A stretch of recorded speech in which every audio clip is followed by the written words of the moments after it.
sad ko'y pahabol ni mo yun. Kita ni mo na yun. Kana yun. Maon na ang Pearl Soria yun. Kaya yun. So, sa unahan, hotel na yun. Pearl Point Hotel yun. Ha. Wala din kami nagpuyo yun.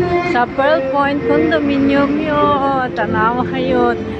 Mauna mong balay yun. Only rich can afford yun. Tanawa yun. Ang palibot yun. Gabi na yun. Dili ka na yung maklaro. Pero kung buntag yun, agay. Maglaway yun kayo. Tanawa yun. Diba yun? Wala may nagsalig sa imong pastor yun. No.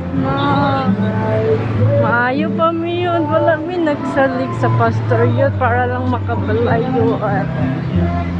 Tawa yun ha. Tanawa yun. Sa ubos yun. Na ay McD yun. Na ay secret recipe. Na ay Old Town White Coffee yun. Tawa yun.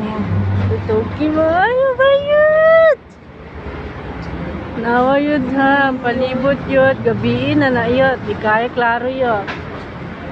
Pero huwag buntag. Galit na yun. Agoy. Maglaway yun kayo. Makaingon gid ka sa imong pastor. Pastor! Patukuri ko kondo, pastor. Kanang na yung McDonald's pastor sa ubos para di na kumulakaw. Para di na kumulakaw uglayo para makahaba-haba yun, pastor. Ayot ha.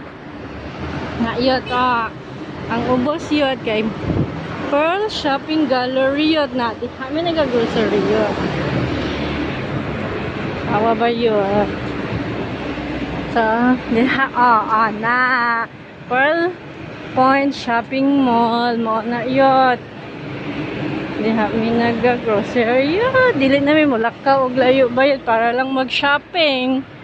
Natanawa bayad sa taas na yun. Din kami nagpuyo yun. Ang pangalan Pearl Point Condominium. Take note yun ha. Lantawa ba yun?